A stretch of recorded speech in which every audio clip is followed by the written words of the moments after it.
പ്രാദേശിക കായിക പ്രതിഭകളെ കണ്ടെത്തുന്നതിനും അവർക്ക് മികച്ച വേദിയൊരുക്കുന്നതിനുമായി സംഘടിപ്പിക്കുന്ന 8ാമത് പെരുവയൽ പ്രീമിയർ ലീഗ് ഫുട്ബോൾ ടൂർണമെന്റിന് തുടക്കം.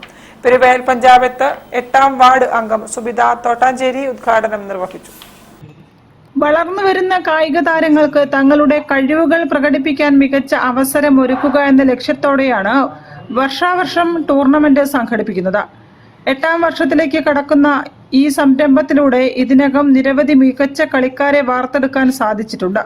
ഡിസംബർ 25 മുതൽ 29 വരെയാണ് ആവേശകരമായ മത്സരങ്ങൾ നടക്കുന്നത്. രാഷ്ട്രീയത്തിനതീതമായി പെരുവയലിലെ ഒരു കൂട്ടം യുവജനങ്ങളാണ് ഈ കായിക മാമാങ്കത്തിന് നേതൃത്വം നൽകുന്നത്. ടൂർണമെന്റിന്റെ ഉദ്ഘാടനം പെരുവയൽ ഗ്രാമപഞ്ചായത്ത് 8ാം വാർഡ് അംഗം സുബിത തോട്ടാഞ്ചേരി നിർവഹിച്ചു. പ്രദേശത്തെ കലാകായിക സാമൂഹിക സാംസ്കാരിക മേഖലകളിലെ പ്രമുഖരും വ്യാപാരികളും സന്നദ്ധ പ്രവർത്തകരും ടൂർണമെന്റുമായി സഹകരിക്കുന്നു. ഉദ്ഘാടന ചടങ്ങിൽ tournament convener Firoz, chairman Biju, Jayesh Elavana, Shaheed Peruvayal, Majnu Peruvayal തുടങ്ങിയവർ സംസാരിച്ചു.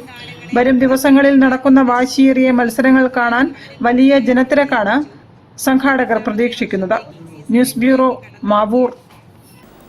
വാർത്തകൾ ചുരുക്കത്തിൽ നിങ്ങൾക്കായി അവതരിപ്പിക്കുന്നത് ക്യാൻസറിനെതിരെ പൊരുതാനായി കാലിക്കറ്റ് സിറ്റി സർവീസ് സഹകരണ ബാങ്കും MVR ക്യാൻസർ സെന്ററും സംയുക്തമായി അവതരിപ്പിക്കുന്ന ക്യാൻസർ ചികിത്സാ സഹായ പദ്ധതിയാണ് മാസ്ക്.